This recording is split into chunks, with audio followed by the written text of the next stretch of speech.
Steve Thomas is joining us from the National Medal of Honor Heritage Center in Chattanooga. You may have noticed I've misnamed this museum probably every time I've said it, thanking them every day under a different title. But Steve Thomas is here. He is their Director of Operations. They have a fantastic museum down there. And I can say I first met Steve, this is a true story, in I think Bristol in a bar, and he was wearing a kilt. And so I've always appreciated A, his stylishness, but B, he's also a great appreciator of history, and he does a lot of great work for our veterans, and in particular, the recipients of the Medal of Honor. So I'd like to go ahead and hand over to Steve Thomas. Thank you for coming and joining us, and thank you for your sponsorship. Warren, I really appreciate you. I get to stand up here and be considered among all of the speakers that you have had so far. The East Tennessee Historical Society is wonderful for you guys to put this on. I want to thank the guys and the gals that are doing the behind-the-scenes work. That's oftentimes the work that I do when we put on events for recipients. Now, if you are not aware of the Medal of Honor, it is the nation's highest award for military valor. Okay, the Navy was actually the very first branch to be authorized to issue the Medal of Honor in 1861. The Army soon thereafter said they can't have something we don't have, so we want ours. So right after the Navy is introducing their Medal of Honor, the Army is rolling out their version as well. Now, when it is rolled out, it is a very tumultuous time in our country. And oftentimes people forget the actual reasoning behind the Medal of Honor. Now, it's created with the idea of destroying secession. Right? That is what is at the biggest discord in our country at that time. I don't have an image of the 19th century medal, but when we get to the Navy Medal of Honor, which the modern Navy Medal of Honor is, they still use the original 19th century design, right? The symbolism in the medal is still there, steeped in tradition. But the Charles H. Coolidge National Medal of Honor Heritage Center in Chattanooga, Tennessee, we work to preserve the stories of Medal of Honor recipients. And along with that, you also have the values that are considered part of the Medal of Honor and recipients that show these values in their actions. Now, what you'll notice there is these 6 values are not unique to any one single group of people on the earth. We all show these values in certain ways, but what's interesting to me is if you look at it through a lens of service, it starts to look a little bit different because all of these words are action words and they all boil back down to love of something, right? It's something that you love that's bigger and is more important than you. Okay, that's what the Medal of Honor represents. Now, you'll see the 3 different versions, the 3 branches, the medals here. Make sure I don't mess this up.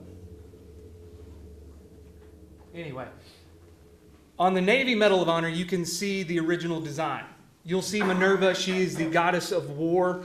She has an owl on her head, which represents the wisdom. She is carrying a shield with the American coat of arms on it, and she's expelling discord from the nation. Discord is represented as a man with snakes in his hands.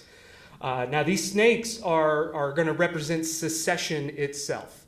The idea of breaking apart our union goes against the very fabric of the values of our country because we're working to build a more perfect union. The idea of breaking it apart is sacrilegious. Now, that is what the Medal of Honor was originally created. Now, over time, it starts to take on different meanings and looks. Now, when I was a child, my mom worked at the Alvin C. York VA in Murfreesboro, Tennessee. She was there for 36 years. Now, I remember as a young child, the very first time I was introduced to this thing called the Medal of Honor was through the lens of Alvin York.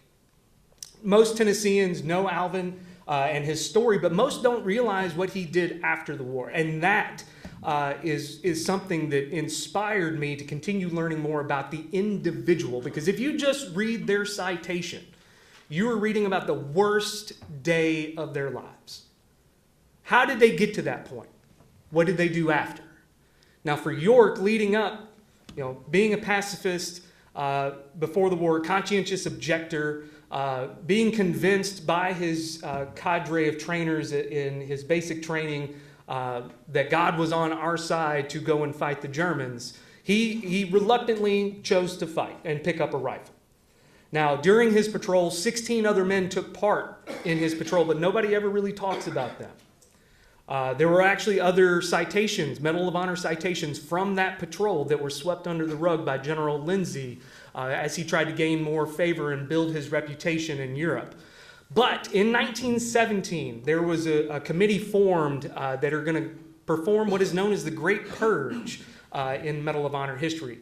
Up until 1917, it had been seen as just something you give soldiers.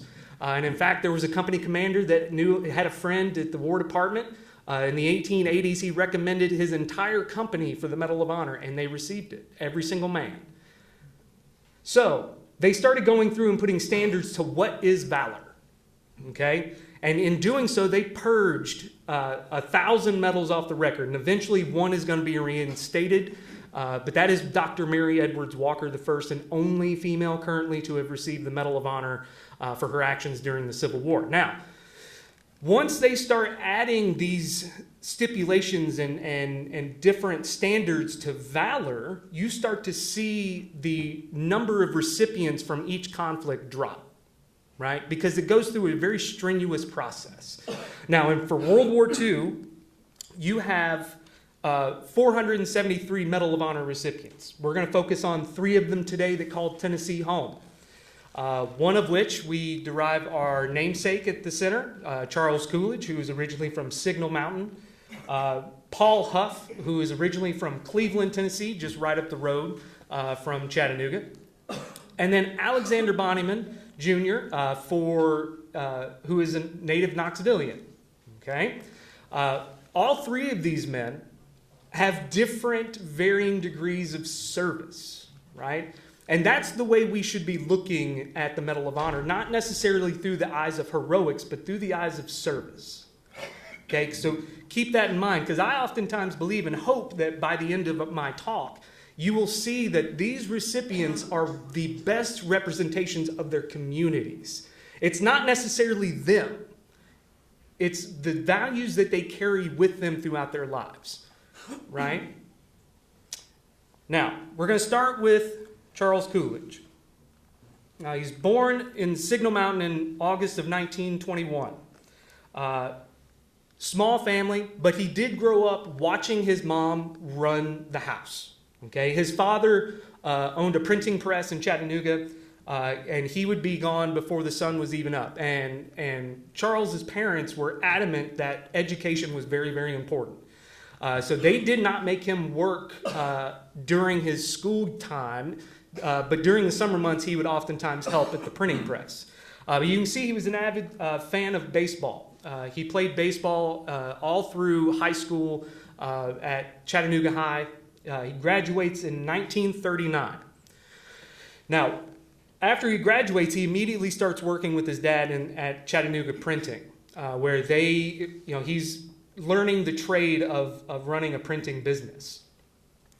Now, after Pearl Harbor, he is going to be drafted. He is sent to the 36th Infantry Division, which is a Texas National Guard unit. Again, Texas needing Tennesseans to run things properly. But with the old the Indian Head Division of Texas, he is going to go on a wild ride in his time in the war, because the 36th Infantry Division actually boasts the longest time on the front lines during the war, over 400 days. Right now, you can see that he was part of a heavy weapons platoon. He is in charge of deploying 30 caliber machine guns, and also at some points throughout his time in Europe, he would also be in control of mortar teams as well. He goes all the way through North Africa. He makes the invasion of Italy. He's a part of the invasion of southern France, and he also takes part in the Battle of Siegfried Line. You can see that he walked more than 1,200 miles as an infantryman on 2 separate continents while fighting the enemy. That's a long way. I don't know how many of you have ever worn a pair of World War II GI boots. Not the most comfortable thing to march around in. Also, they wear out pretty quickly. In fact, Charles said the quickest he wore out a pair of boots was in Italy, but the weather had not been so great. He wore out a pair of Army combat boots in about a month. That's wild, right? But his action takes place in France on the border, on the German border in October of 1944. Now, as the 36th are advancing east, they sent the 442nd Regimental Combat Team, which is the all-Japanese American unit that was attached to the 36th Division. They were doing some recon because they were trying to find some soft spots. Well, unfortunately, the 442 had gotten surrounded on a nearby hill. Coolidge actually volunteered, and it says ordered on here, but I've actually found the original morning reports finally, and it actually says that he volunteered. So I've got to change that. But volunteering his recon, he actually goes ahead and starts laying the field telephone wire as well. As he is going up, the whole plan is he needs to occupy a certain amount of space so he can draw some of the Germans off of the 442. That way they can slip out. Now, as he's making his recon up this pathway towards Hill 623, he overheard Germans down the hill. He peeked over the small cliff that was there, and he saw about 12 men standing in black uniforms. He immediately assumed that they were SS, right? The SS were not very nice to our soldiers, so in turn, our soldiers were not very nice to them. Charles Coolidge oftentimes talked about how his favorite weapon during the war was the grenade. It's the most effective weapon that you can have in close combat. But on top of a hill, he decides to pull the pin on 7 of those grenades and just drop them on top of the Germans. Now, the explosions of the grenade, the Germans screaming, that is what draws the attention to Coolidge. So as he is moving into position, he has an entire platoon of fresh replacements. These guys have only been in Europe for 2 weeks, and now he is going to mount a 4-day defense against an overwhelming German force. Okay? Now, while he is there, they immediately get online. They're setting up their defense. And about 5 hours after getting there, he sees a German patrol coming up the hill. He holds fire and he walks out to speak to the Germans. Because he developed something early on that I think shows the kind of man that he is. He oftentimes said that if I could get my men out of a firefight by asking the Germans to surrender, I'm going to. And he started doing that in Italy. Now, it wasn't always successful, but he walks out to this small German patrol with with his assistant platoon leader, and he asks the Germans straight up, do you want to surrender? And they're looking at him as the assistant platoon leader is translating into German for them. And then a firefight breaks out because the Germans didn't take too kindly to it. Now, they get back to their line. So for the next 2 days, you have 3 days, you have back and forth attacks and counterattacks. Okay, but Coolidge's main mission is to just draw the attention away from the other unit, the 442. He's worried that it's not working because he's already been there for 3 days and it's not seeming to break. But on October 27th, he had 2 German tanks roll up to his position. Now, The first tank that rolled up, the hatch was already open. And the German tank commander was very arrogant, and he was already out of the hatch, rolling up to the position. When he gets to the position, he calls for the Americans in perfect English, "Send out your leader." Coolidge steps out. He's about 20 yards from the barrel of this tank. And the German commander had heard what he had done earlier by asking for the German forces to surrender. Now it's his turn. "American, are you ready to surrender?" And that is where a little piece of that East Tennessee attitude comes in. He said, "Sorry, Mac, you're going to have to come get me." Turns around, darts back into the woods to get back to his line. At that moment, that tank emptied 5 rounds, point blank, into their position. And so for the next 2 days, he is having to contend with these German tanks. But that's perfect, because the German tactic has always been infantry-supported armor, right? So as long as he knew that the Germans were behind the tanks, he can get around the tank. So he started using grenades. From his positions and his men's, they started pulling pins and lobbing them over the grenades. They inflicted so many casualties just by doing that. Now, at one point, on the final day that he was in his position, he grabbed the bazooka and ran out to take aim at the tank. He had already done all the necessary lead up to get the bazooka ready, but the one thing he didn't do was check to see if there were batteries. Now, during World War II, the field radios and the bazookas both operated on the same battery. It's just a D-cell battery, basically. But because he is now out in the open, he has a bazooka that's not going to fire and a tank that's rolling up to him.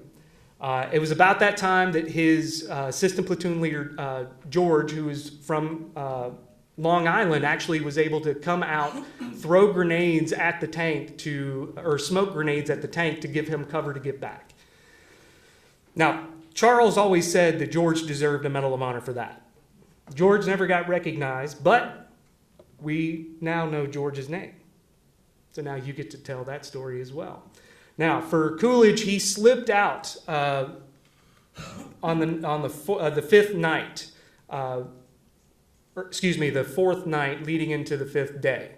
As he is slipping out, he realizes that the 442 had been relieved on the 3rd day. The 3rd day, he stayed there an extra day and a half just to make sure that they were good. There's nothing like the hard-headedness of East Tennesseans, right? Like we've dug in tighter than a tick. You can't get us out, right? Now, after his action, he continues to fight. He's leading his men, and it's not until March of 1945, that he is going to be recognized, which is actually pretty quick, considering. But General Haslip had to actually take a Piper Cub to where they were located in Dortstadt, Germany. They were so far ahead of the lines that this general had to get into the Piper Cub and fly out there. And they held the ceremony at that bombed out airfield in Dortstadt. Now, this is what's really interesting. During World War II, these recipients, they were given the option to either have their ceremony in the field and in D.C., or they could have it just in D.C. The majority of them chose to just have it in D.C. There's a few guys that actually decided, you know what, I think my men deserve to see this ceremony because it's because of them that I'm even here anyway. So Charles Coolidge holds his ceremony in theater, but he never has a ceremony in D.C. He comes back. He believes he's going to be sent on the war bond tour, and you can see this picture right here is right after he had landed at Camp Atterbury, and you just can see the exhaustion on his face. And the certificate, sorry. Now, he immediately gets married to Frances. Now, Frances actually is able to inform us a little bit more about who Charles is. The years following World War II, he didn't really talk too much about his service, but he became very involved in veteran organizations around Chattanooga. He would organize events. He understood the history of Chattanooga as the birthplace of the Medal of Honor. During the Civil War, the first 52 actions that took place within a 25-mile radius of downtown Chattanooga. He grew up knowing about these men and one woman, Mary Walker. Now, for Charles, the community is what was most important. He understood, just like he did in the service, you got to take care of your men. That's what makes a unit cohesive. That's what makes a unit productive. It's about taking care of each other, right? And what's really cool is that this medal actually gave him a chance to meet a very good friend of his, or would become a good friend of his, Paul Huff. You can see Paul Huff right here. Paul had already gotten married by this point. His wife, Betty, is standing next to him. Betty is still living. She is 101. Stopped driving when she was 99. Stopped mowing the yard when she was 100. She is a pistol. Now, if you know Paul, you would have to understand that's how Betty had to be. Now, not much is known about Paul's early life. But again, we can see that the community is what brought him up, and the values that he learned very early on in his life come into play. He's born in Cleveland, Tennessee. He enlists at Fort Oglethorpe, Georgia, and he will join the 509th Parachute Regiment, which is an independent regiment at the time. It's still kind of testing in the test phases at that point, but it's considered dangerous. Again, that's why they gave that extra $50 a month jump pay, because it was hazardous, right? You could die. But he is no stranger to that kind of courage. That's that personal courage of being able to overcome that fear. And you can see he fought in several campaigns, and bringing up Anzio is actually where he's going to receive, or that's where his action takes place to receive his Medal of Honor. Happens in February of 1944. He volunteers to lead a patrol. The patrol is a 6-man patrol. At Anzio, they're actually being bombarded, right? They're taking fire, and he is volunteering to find out where it's coming from. So as he's leading this patrol, they are being shot at by small arms fire the entire time. He comes up to a minefield. He halts his patrol. He traverses the minefield by himself, and he eliminates one German machine gun with a grenade. And at that time, as soon as he eliminates that one, a second and a third open up on him. Now, at this point, he doesn't think that he can take out the next two by himself. So he goes back through that minefield. He tells the patrol to bring up the balance of the platoon because he thinks he's able to rout these Germans out, because he doesn't think they're a superior force. So the balance of the platoon comes up, and the platoon sergeant and the platoon leader don't even lead from there on. They rely on Paul. So Paul then leads them through that minefield again, and they are able to dismantle and destroy those German machine gun emplacements pretty quickly. Now, same thing with Coolidge. He decides that he wants to have his ceremony in theater. He has his ceremony in southern France after jumping into Operation Dragoon. You can see the image there with Mark Clark soon after the medal is put around his neck. He is immediately brought home for the War Bond Tour because he is now the very first American paratrooper to have received the Medal of Honor. And that's a big distinction.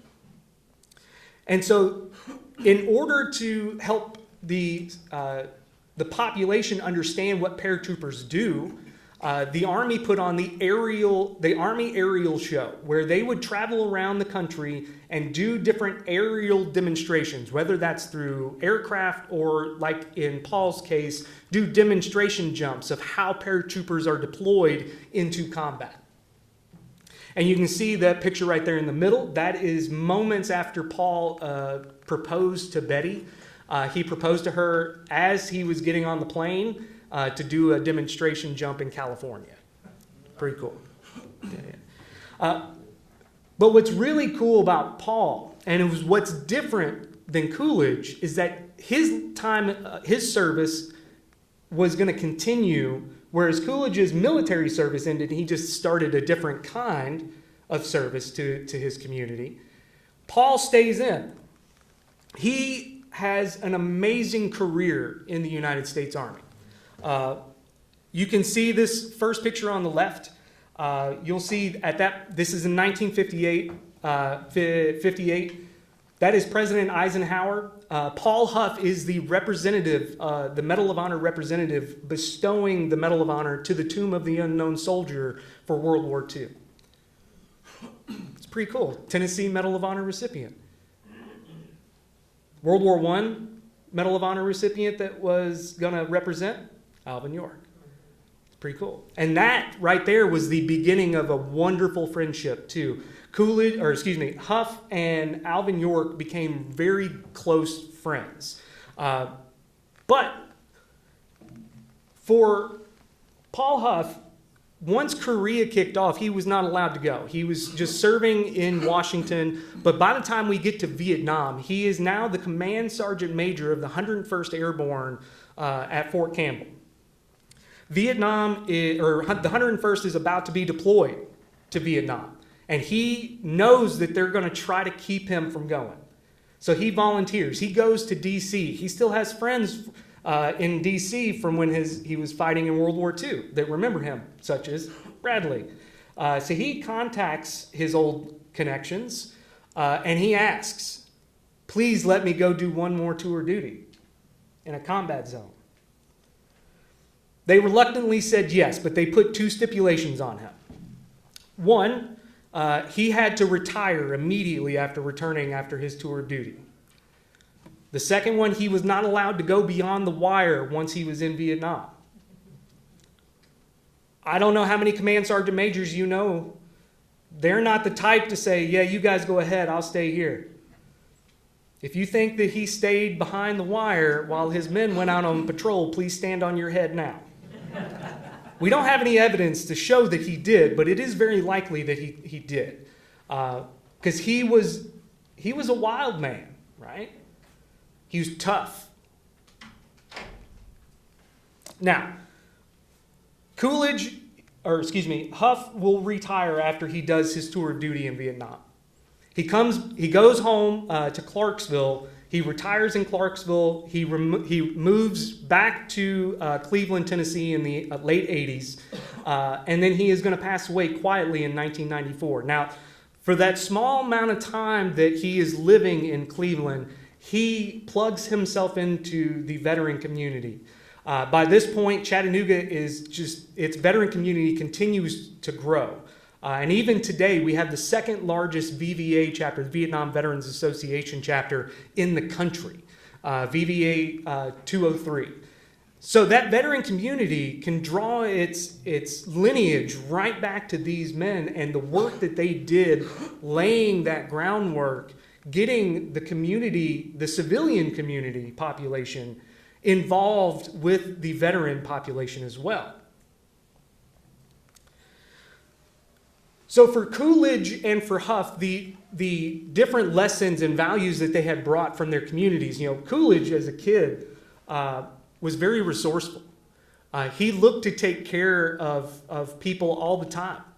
When he was a captain on his baseball team, he would help coach. He would help lead his players when they would play games. But it's about that he understood that there is a sense of or a need to take care of someone. For Huff, he also has that same feeling, but the toughness that comes out of him from the Cleveland community and that commitment is what comes from him. But then we move on to Alexander Bonnyman, who, by all accounts, is probably one of my favorite Medal of Honor stories. He's a native Knoxvillian. Sandy, it's referring to his hair. He was a blonde man. He was a gorgeous man, right? He's definitely the ideal Hollywood type architect, and I'll get to that here in a moment. You'll see a better photo of him. But he grew up in Knoxville. His father owned a coal mining operation in Kentucky, and in fact, lived a pretty privileged life, pretty wealthy. He went to Princeton, where he dropped out. He then decides, you know what? I want to be my own man. He moves out to New Mexico, where he is going to purchase a copper mining operation. So now, as we get closer to the war effort, he's actually exempt from military service because his father's industry and his industry are in the war effort. But he, at the age of 31, decides, you know what, I'm going to enlist in the Marine Corps anyway. Who's in their 30s here? You think you'd be able to do Marine Corps boot camp right now? No. So for a man in his 30s who's also quite wealthy, the fact that he enlisted also shows a lot about who he is. He doesn't want to be considered part of the officer class. So you can see this photograph right here of him after he graduates Marine Corps boot camp in San Diego, 1942. Now, he is attached to the 2nd Marine Division, where he is going to participate in the invasion of Guadalcanal. Now, for what you know about Guadalcanal is some tough fighting. You have a bit of attrition rate for the Americans where officers are being killed. You have field promotions taking place all the time. Well, Sandy was one of these cases. He, because of his age and experience, he is going to go through his time at Guadalcanal, and then he is going to be commissioned a 2nd lieutenant. Which all of this is going to lead up to when his action takes place in November of 1943 at the Battle of Tarawa. Now, at the Battle of Tarawa, his landing beach is Red Beach number 3. He is the shore party officer. Now, for a shore party officer, his responsibility is to bring ashore the equipment. And they chose his beach specifically because there was defilade. There was a sand dune that gave him plenty of cover to get all of the machinery and equipment ashore that he needed to. I love this photo that you see right here because Bonnyman is actually in this photo. He's right down there. And you'll notice that he is the only Marine not wearing a helmet cover. And it's because you can see those 3 stripes on his helmet.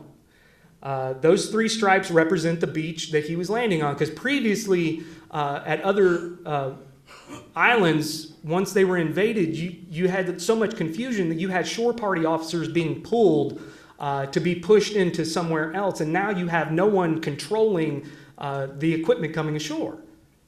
So they made it very specific that if you see an officer with this painted on their helmet, or a 2-inch white stripe painted around their right thigh between their knee and their hip, you are not to bother them. They are responsible for something else.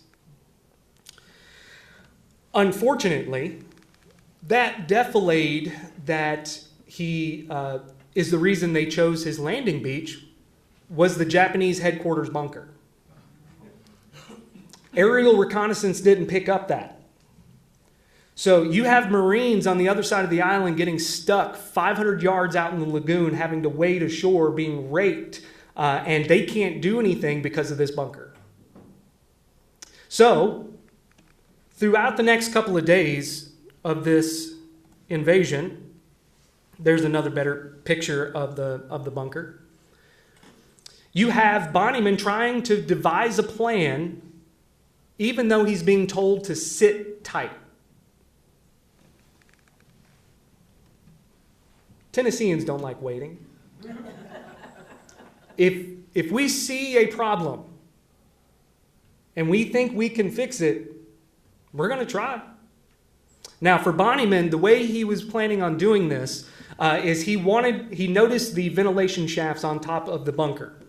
He was going to throw a satchel charge into the bunker while simultaneously the flamethrowers are sticking their wands into the ventilation shafts.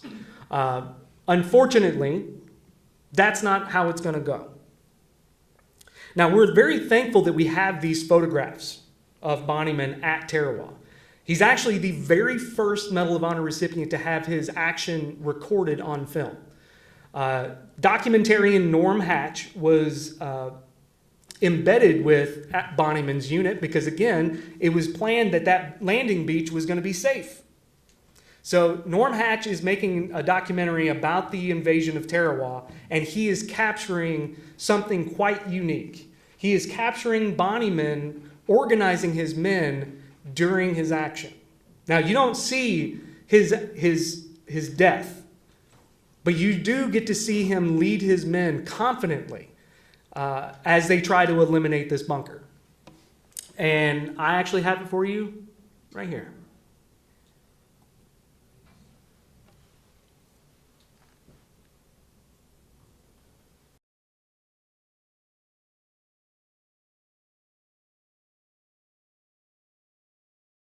This bunker is giving us plenty of trouble. We have orders to clean it out.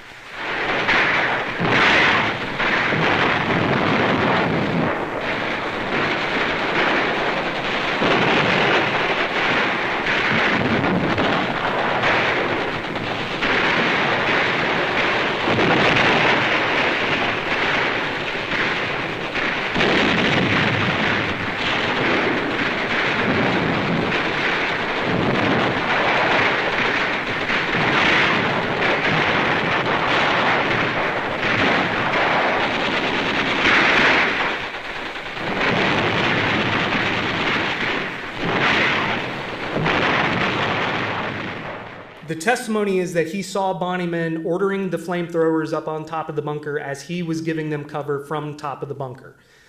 Now, unfortunately, the first blast from a flamethrower forced all the Japanese from that bunker out. And so now he has a massive amount of Japanese soldiers running at him, and it's him armed with an M1 carbine and 2 flamethrower operators. Both flamethrowers are eliminated. Both men are killed. It's now Bonnyman standing on top of this bunker, taking out the Japanese as they are running towards him. The eyewitness said that he had a cigar in his mouth and he was yelling orders as the smoke billowed around him. Now, he is stuck in a very hard place. How many Marines we got in here? Marines are known for their accuracy. They're known for their good shot. But he also knows that in the state of combat, shots aren't going to be super accurate. And he has now found himself stuck in between the Japanese and his own Marines. So it's him. So the eyewitness says that he saw him run down the other side of the bunker, but continued to hear rifle fire. By the time the Marines caught up to Bonnyman's position, he was laying, after being mortally wounded, with 25 dead Japanese soldiers all around him. Now, story doesn't end there, because the Graves registration team, their whole responsibility is to come in after a battle, collect the remains, bury them in mass graves until the entire area is secured, to come in and then do proper burials or proper registration of the remains. Unfortunately, the mass grave that Bonnyman was in, coordinates were lost. They would not be found until 2010. Now, the way they were able to identify his remains were through dental records, but it's not how you would think. In 1942, when he is enlisting in the Marine Corps, the dental records show that he had 6 gold-capped teeth in his head. Not many enlisted Marines would be able to afford that much gold in dental work, right? That was the very first set of remains. They didn't know that he was in a mass grave. They just thought that he had been buried, but he still was able to lead this archaeological team to the men that he fought with, even from beyond. Now, the legacy of Bonnyman is carried on through a book which I highly recommend to all of you. It's called Bones of My Grandfather. Clay Bonnyman Evans is the grandson of Alexander Bonnyman Jr., and he is the gentleman that was actually on the team with the honor flight that found his grandfather's remains. In the book, he talks about the ripple effect, because we see the heroics. Unfortunately, sometimes we glorify them too much because we don't think about what happens after. So after the war, Bonnyman had married Jo, his wife, in the 30s, and they actually had 3 daughters together, all of which were old enough to remember their father before going to war. And now he's not coming home. So Jo, obviously, is distraught. Eventually, she remarries. The gentleman that she remarries is abusive. He's an alcoholic. And he beat and abused Bonnyman's 3 daughters and Jo. And Clay oftentimes talks about how selfish it was of his grandfather. But he understands. So there's this duality, right?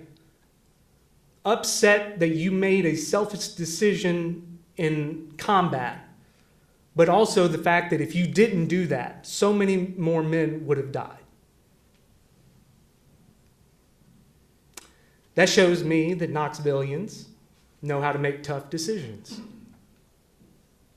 That's a value that he carried with him. Now, for Bonnyman, he is remembered at the Heritage Center in many different ways. But one of the ways is when I'm giving tours. My goal when I give tours to people at the center, yes, we're going to talk about the stories. We're going to work to preserve the legacies and the stories of Medal of Honor recipients. But I want you to get a human look at them.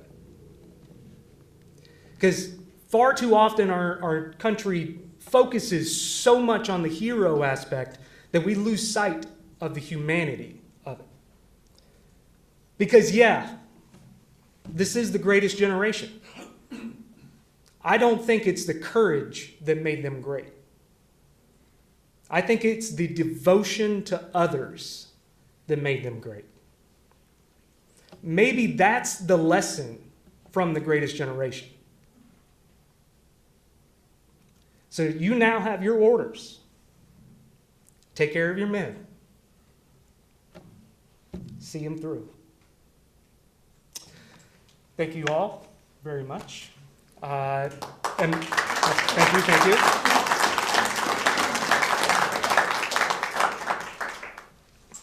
Happy to take questions. I don't know how much time we get. What time is it? Just a few minutes. Is there any way you can put your very first slide back up there? Absolutely, I can. I have a selfish reason for that. Why is that? Well, that is the backyard of the house where my wife grew up. And I'm familiar with the house back there, and that stonework Oh, wait. is the only stonework that I know of on Signal Mountain. That one right there? Yep, that's it. That's the house behind their house. And she and her brother played baseball on that. And that's the stonework of their house. That's pretty cool. So do you know what the address was? I do have the address. I don't know it off the top of my head. Look up 607 Mississippi Avenue and see if I'm gonna make a note of that. Absolutely amazing. 606. Small world. That is a small It's a one. small world. Okay. Very nice. I'd love to know. So, I will look it up here in a moment, and Okay. we'll let you know. all right, thank you. Yes, sir. Well, how many or how few are there living Medal of Honor recipients? There are 63 living currently. The most recent one to pass away was Captain Larry Taylor, who is a Chattanoogan, Vietnam era recipient. If you haven't read his story, check it out. He was a Cobra helicopter pilot. He's the most decorated Army aviation pilot of the war. After only 11 months in combat, he racked up 58 combat awards. He actually saved a team of 4 men with his Cobra helicopter, which is not a passenger helicopter. It's only this wide. But he was able to get 4 men or 2 men to straddle the rocket pods and 2 men to hold on to the skids to get them away from 200 NVA regulars that were about to overrun them. Check them out. Yeah. Any other? Yes, sir. I did a little bit of research on Paul Huff, and it was my understanding that his Medal of Honor was actually it was donated to the Tomb of the Unknown. Was that? No, his medal is actually in Cleveland. Okay. I can't remember the name of that little site. It's a small little site that they have for. I'll look it up. I'll get back with you on that one. I can't remember the name, but yeah, no, his medal was not the one that was donated to the tomb. Okay. No. Like I said, I did a little bit. I was doing some research on him, and I thought that they said that. Yeah. I was going. Well, and I think it was assumed because of that picture. You can't see him wearing the ribbon. Right. Let me get to it.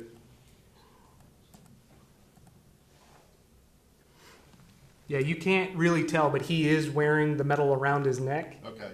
But he's holding But he's holding a pillow with another Right, medal. okay. Yeah. Yep. Yes, sir. Why did Bonnyman run away from his troops from the top of that bunker? They're on this side, flamethrowers, guns, and I guess he goes down the other side, firing away. It all goes back to standard operating procedure. If you are going to take a fortification, you can't take just one side of it. You have to take the whole thing. And I think he recognized that. I just don't think that he had the patience to wait to organize it necessarily, because he didn't really know the force of Japanese that were running out at him. So what he was trying to do was trying to divert them back down to the other side, so that would give his Marines time to get up on top. I think that we can't know for certain, but that is what I think he was working to do, is because as he was running to the corner of the bunker, the witnesses say that he was waving them up to the top. So he was diverting Japs to follow him. Correct. To be hit maybe in the side. From the side or the back. Maybe by the guys on the hiding on Correct. this side of the hill. That's correct. Well, pardon me, but part of the things at Tarawa is that the Marines and Navy learned that naval gunfire can't be directed at the bunker on its sides. That's where they're the strongest. So all during Tarawa, they were firing at the bunkers on the sides, and it wasn't making any impact, or wasn't making any difference. The Marines didn't know that until they got ashore. It just made the whole thing pockmarked, so it made it difficult to get to the bunkers. The tops are the most vulnerable part of the fortification, so you had to get on the top and over to the next. That's what Bonnyman was doing. Yes, sir. Where are the remains of Alexander Bonnyman buried? It's at a Knoxville, what cemetery? Yeah, Highland. Yes. Island Cemetery. Yeah, he's with the family. He's in the family plot that's there.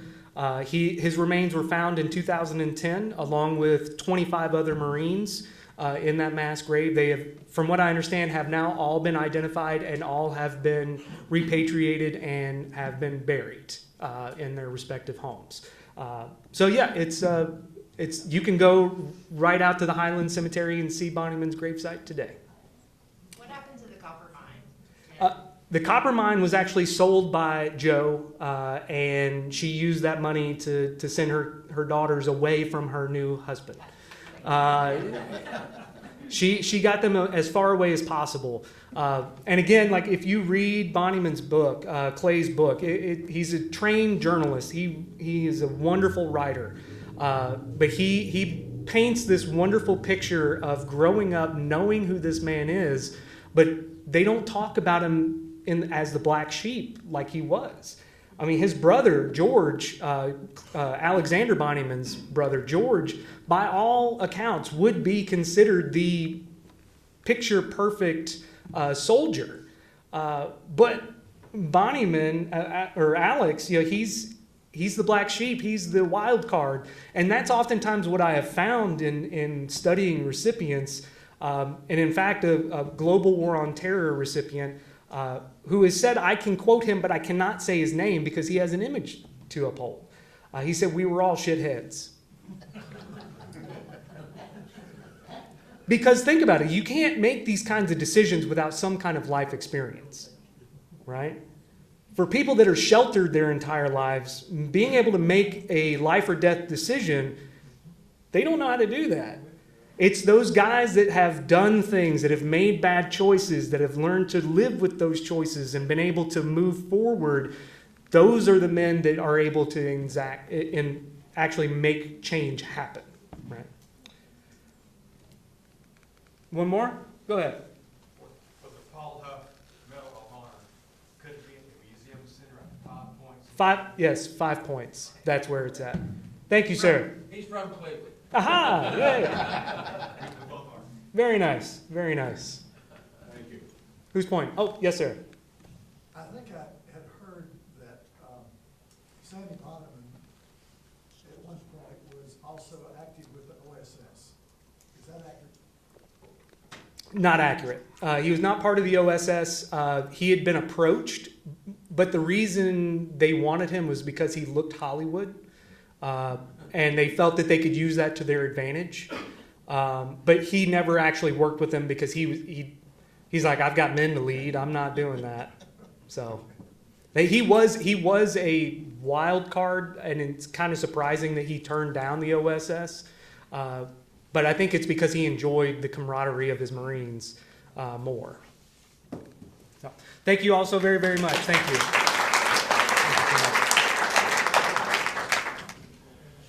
So if everyone could take their seats, I always like to, and this is maybe not a great idea, but I always like to end a conference. When I first started having conferences, the first one I organized was in Nottingham in about 2010, I think.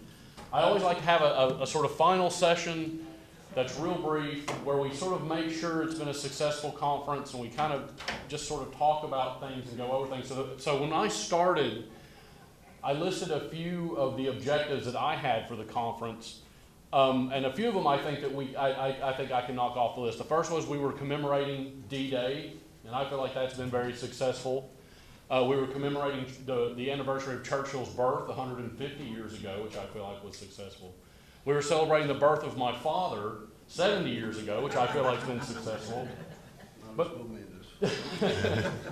But there are a few other things, and I want to just sort of go with Richard this. One of the most important things for me was a knowledge exchange between us and our British colleagues. Obviously, Alan isn't here to discuss, but I was hoping that you could talk a little bit about that, Richard, and how you feel the conference has gone, and what are the big things, the big takeaways we can think about. Well, I think there's lots of things to say. I suppose the first thing I'd really like to say is that we've consistently thanked all the different societies who've sponsored and supported the conference, and we've thanked the organisers, for which we're very grateful. But I think we should also thank the audience, because a lot of people have come up to me and made sort of kind and generous comments, and I thought you were very appreciative audience, and I want you to know that we appreciate your appreciation. So and give yourself a round of applause. So that's important. In terms of the knowledge exchange, of course, I've learned an enormous amount about Tennessee and Knoxville, and learnt about the different institutions which you have here in the state, and very impressive range of different organisations and speakers who you've been able to bring in, certainly to tell me about many things I didn't know. I mean, it's kind of invidious to sort of pick out any individual speaker, I suppose, but just because not everybody was there at dinner last night, people didn't hear the sort of post-perennial. I was very impressed by Kelly McGill's presentation on her forthcoming documentary, Manoeuvres, War Games in the Heartland, and we were discussing afterwards that you'd obviously lived here a great part of your life and not known really about these war games that took place in 1941, 1943 here in the States, and indeed it's an absolutely extraordinary story. So I won't just recapitulate everything that I've learned because that would take another 2 days. I suppose what I think is, I think it's great that you've been able to get 100 or so people out here in busy time to spend a lot of time talking about history. I just sort of goes back to something which Mike said at the beginning of the morning about how he wants his students, he doesn't want to tell them what to think, but rather wants to sort of give them the themes to think about, and to that I would add the sort of techniques or skills for thinking about things as well. And I just think it's important that this kind of activity continues, because when so much discussion of public events kind of goes online, that's great in its place, but it does lead to sometimes conversations becoming sort of more adversarial, if you like, and hostile. And I think that a way to counter that is to actually bring people together in person and get them face to face, and people will think twice about saying things to people's faces which they don't seem to think for a second about sort of saying online. So I think the more that we can get people together to discuss whether it's history or politics or whatever matter of concern it is, I think that's a very good thing to do in and itself, whether the topic is D-Day or Churchill or the history of Tennessee or whatever it might be. So I would only commend you. It's quite clear, the first time I came to Knoxville was at the conference which Mike mentioned earlier back in 2006, and it's clear that has lived on in the memory of the community. Hopefully this conference will live on too, and I will only say I hope this will be, it's obviously not the first because it is one of a series, but with a series, so the start of the series going back, as he said, 18 years. So let us hope it is sort of a staging post in a continuing series of conferences where we can all get together and continue to discuss these matters. Thank you, Richard. And I can also say this is the first one of these conferences that we've done and hosted at the Society, and I think it's been extraordinarily successful. And again, I can't thank Ken, Kelly, and Gay enough, as well as the rest of the staff. Rebecca, who again placed all of the things around the room. She isn't in the room at the moment. And one of the things I think that's been really important for me is to showcase East Tennessee history. And I'll share this with you. Our friend Barry, who was originally invited to the conference, Barry Phipps, and unfortunately he couldn't come because he had a other engagement in Japan. But he asked me when I took the position that I took here, he said, "Warren, that just sounds like some sort of reenactment society. Why would you go back to East Tennessee?" And I said, "Well, it's my home and I love it." And he to this day, I don't know that he fully understands everything that we do. But one of the things that was important for me, and is important, I think, that we do at the East Tennessee Historical Society, is to showcase that East Tennessee history is global history. And there are so many things we've talked about today, going from the TVA. That project starts here. That's a national level thing. That's an East Tennessee thing. That's national history. The parks, we mentioned those briefly. You can go see and learn about that in the museum, the founding of the Smoky Mountain National Parks. But then, of course, Oak Ridge.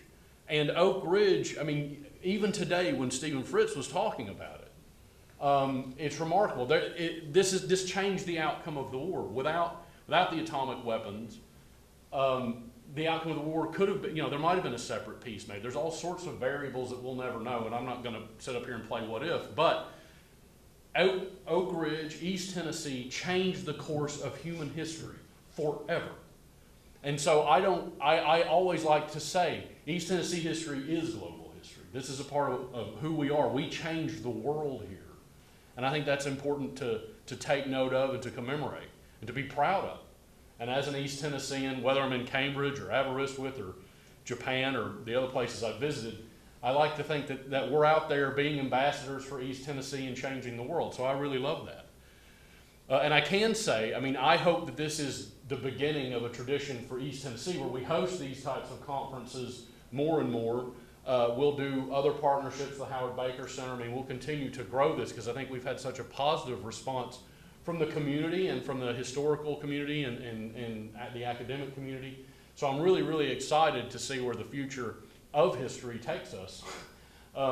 So I just want to thank everybody for coming out. I'm probably going to release you all now to have lunch downtown in beautiful Knoxville, and to remind you, if you're not a member of the East Tennessee Historical Society, you should become a member. Also, there's a gift shop. So thank you very much. Yes, ma'am. Are there any questions? Yes. Yeah, I should. I have done Dover and I've done Normandy, but in your follow-up material, if there are resources about groups or travel, I would love to have an opportunity to go on another trip that would follow my father and General Patton and the 7th Armored Division all the way to the Baltic. If there's any. Let me second that. Let me second that. I'll I do think it. that's a great idea. I've done it many times, and we're doing it again soon, so. Well, maybe we have an email list, thanks in part to Kelly, where we could maybe sort of help organize, at least help convene, put people together with you for the next trip that you take. Like some of the Bander Brothers tours that you see commercially, we tailor each tour that we do to Europe to whoever's with us. There was a family that had a relative die in Operation Market Garden, and we were able to go to the canal where he was killed and those kind of things. So we actually tailor it, to where your relatives were. There's a memorial It's not for a 7th Armored Division, yeah, some right. of those things that are. We do the research ahead of time and take you there. If there's some way of communicating and sharing some of that information, I think. And we focus on Tennessee when we're there. We have a regular. Are you a member? You're a member, Yes, I think. yes. Well, we have a regular email, and we can sort of, like I say, we can kind of try to put everyone together While we're and still have a young little. enough. Yeah, of course. Yes, ma'am. Will the videos that you took be available for people to watch? Yes, they will. So the plan is with Community TV, they will air it. They're going to be sort of producing it and so forth. They'll air it, and then we'll put it up on YouTube. And so we will make it available, and as they come, it'll take time, of course, but as they come out, we'll put those on our YouTube channel. And Put that in your newsletter when they're available. Yes, we will. Thank you. That's a great idea. Yes, sir, Dr. I've got Frisbee. one more question, and I don't want to make it long, but I've got a Churchill question, and both of you could address that a little bit. I know it's close to lunch, I don't want to make anybody queasy, but when I teach Russian geography, the first slide I put up on the screen is of Putin shirtless riding a horse. And I quote Churchill, and I say that, the very famous Russia is a mystery and enigma, all that kind of stuff. But there is an answer, he says later, right? That the key to understanding Russia is strength. And I tell my students, you may laugh at this, but that is intended for distribution in Russia, to show he's virile, to show that he's strong, to show that he's able to do these things, right? Can you give a glimpse as to what Churchill learned in his dealings with Stalin that allowed him to have that insight at all? And maybe Roger could explain who wrote those lines for him. Did he write those? Oh, those, I think he wrote that. I'm going to defer to Richard, and then I'll follow up. Sure. Well, I'm sorry to sort of correct you slightly, but the answer which he gives to the question is not strength. He says the answer is the Russian national interest, which is a slightly. I mean, I'm not saying that he clearly did think that strength was an issue, but just in that particular context, I mean, what he was actually remember exactly when he said that, which was October 1939, which was just just a couple of months after the Nazi-Soviet pact. And so what he was saying there was actually making a kind of prediction of the eventual alliance which took place, that he was really saying that in due course the Soviets will be sort of driven into our arms, if you like, because they can't, this sort of peace with the Nazis really cannot last. Now, in a way, you've just sort of asked me to give the 45-minute talk which I usually give about this topic, but I'm trying to sort of really boil it down. And the sort of the key, I would say, to understanding Churchill's relationship with Stalin is that he perceived him as not a nice person, but as a rational actor who would act in the Russian national interest, in contrast to somebody like Trotsky, who he saw as a much more dangerous figure, as somebody who wanted to export global revolution. Now, Churchill knew that the Russian national interest and the British national interest were not the same thing, but there could be moments when the two would sort of coincide, as they obviously did from 1941 to 1945. And so if you think about what Churchill says then in 1946 in the Iron Curtain speech, yes, he's emphasising strength, but what he's really emphasising is that if you give the Russians or the Soviets the right message, if you show that you have the sufficient strength, then they are intelligent enough to react rationally to that. In other words, you can deter them because they are rational. And I guess that he also does, as we were saying, in some ways misunderstand Stalin. He does think that maybe there's a group of people in the Politburo who are sort of manipulating Stalin, or who Stalin has to take into account. But in a sense, that is, the sort of perhaps the difference between, or a difference between Stalin and Putin, is that Putin is perhaps less rational and less predictable than Stalin was. So, Churchill didn't get Stalin completely right, obviously, but he thought it was possible to have a relationship with him.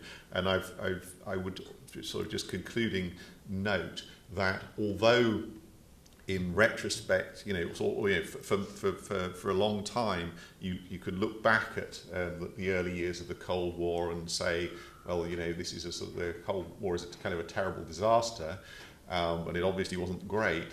But in fact, you've got to give credit to sort of people on all sides for the fact that conflict didn't actually turn into World War III. And I think that is now something we may have to kind of rethink a bit and actually give, hate to say it, gives even Stalin more credit for the fact that he, maybe Churchill was right, that Stalin was rational enough not to push his luck. He certainly, sort of pushed the envelope as much as he could. He extracted as much out of the situation as he could, but appreciated that another global conflict, was not going to do the Soviet Union any good.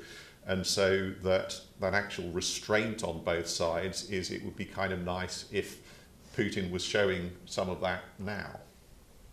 Thank you. I would just add some color to that, which is, as Richard and my dad knows, I've been working on a book about Churchill and Russia. And I've read everything that Churchill has written about Russia to look about how he discusses Russia. And I've sort of almost put this into a spreadsheet. And up to the Second World War, he uses phraseology, even not just about the Soviets, but about Russia itself as being vast. That's an adjective he uses a lot. Vast, unknowable, often comparing it to Asian warlords, because there's a part of Churchill that thinks that Russia is unknowable because it's Asian. He never sort of gets past the kind of Asian warlord idea about either Russia or the Soviets. And of course, after the First World War, when the Bolsheviks take over, his terminology becomes about crocodiles and inhuman slaughter and vipers and whatever. So he obviously uses a lot of respect to him. I think for Churchill, just to bring this to a personal level, in a way about Stalin as well, is that Stalin in Churchill's mind represented someone that kind of made sense to him because he was a rational actor. And for the first time, Churchill starts fishing for a kind of the possibility of a Soviet alliance in the diaries of the Soviet ambassador in London. We know that as early as like 33, 34. 34, I would say 34. And so we know that Churchill's kind of open to playing the geopolitics game, the old great game, as it were, kind of just working out what the self-interest is, how can we deal with Germany as a new threat. And I think when Stalin appears and Churchill likes him, because they do genuinely get on, he sees him as someone who is rational and someone with whom he can do business. Stalin takes advantage of that, and I often like to think of Stalin as like the raptors in Jurassic Park, constantly testing the fence, trying to work out, where he can get an advantage, but fundamentally for his own interests and the interests of Russia. And when I say that, I do specifically mean the interest of Joseph Stalin, not necessarily the Soviet Union.